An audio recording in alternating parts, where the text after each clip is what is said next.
આજે જે પરિસ્થિતિ આજ ઉત્પન્ન થઈ છે વરસાદ આવ્યા પછી, 1 મહિના પહેલાં મેં 6 તારીખે નગરપાલિકામાં રજૂઆત કરી હતી. રજૂઆત કરી એટલે મને માનનીય શ્રી રાહુલભાઈ પટેલ, ગોપાલસિંહ, કડિયા મેડમ એ બધાએ કીધું કે ભાઈ હા મેં મોદી ગ્રાઉન્ડની કંઈક તાત્કાલિક રસ્તાનું કંઈક નિરાકરણ લાવીએ છીએ. 1 અઠવાડિયાનો મને વાયદો કર્યો હતો કે એક નિકાલ ના હોય તો તમે તમારી રીતે કરી શકો જે કરવું હોય. આજે વરસાદ આવ્યા પછી સ્કૂલ વાન છોકરા 5 સ્કૂલ વાર બેના રોડ ઉપર આવેલી છે. હવે સ્કૂલના છોકરાઓ 1 વાગ્યાના છૂટ્યા હતા અને ઘરે 2:30 વાગે પહોંચ્યા છે. કાલે કંઈક છોકરાઓને થઈ ગયું, સ્કૂલની બસમાં કે કંઈ વાનમાં કંઈ અનઅછીય બનાવ બન્યો તો એ જવાબદારી કોણ? પ્રમુખ સાહેબ લેશે, રાહુલભાઈ પોતે લેશે, ગોપાલસિંહ લેશે, કોણ લેશે? જેને મોદી ગ્રાઉન્ડના એક સર્વે નંબરથી બીજા સર્વે નંબરમાં રસ્તો જે જવાનો છે, નગરપાલિકામાં કોઈ રસ્તો બંધ કરી શકે નહીં.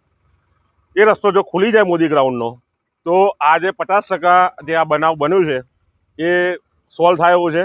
એટલે માનનીય દરેકને નમ્ર વિનંતી કરીએ છીએ, પ્રમુખ સાહેબને, માનનીય ચીફ ઓફિસર સાહેબ, કે જો મોદી ગ્રાઉન્ડનો રસ્તો 3 રસ્તા અને પાછળનો હાલ પૂરતો તમે ખોલવામાં આવે તો છોકરાઓને આવવા જવામાં, વડીલોને એ તકલીફ ઓછી થાય એવી છે.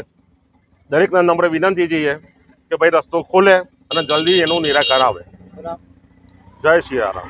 શું નામ? મારું નામ રોનકભાઈ પટેલ.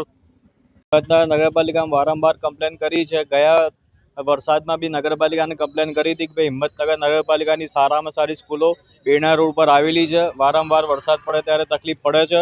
તમે પ્રી મોન્સૂન તૈયારી પહેલાં કરો.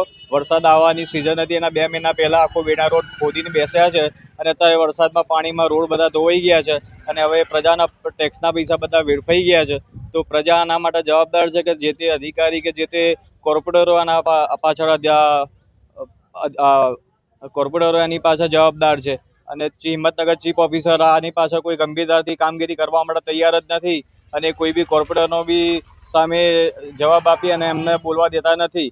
જે તે કોર્પોરેટરોએ બાંધકામ સમિતિ કે ગટર યોજના કે જે કોર્પોરેટર હોય એમને તાત્કાલિક હિંમતનગરના રોડોનું નિરાકરણ લાવવું જરૂરી છે અને હિંમતનગરની આ પથારી ફરી ગઈ છે તો એનું નિરાકરણ તાત્કાલિક આવે એવી નમ્ર અપીલ કરીએ છીએ.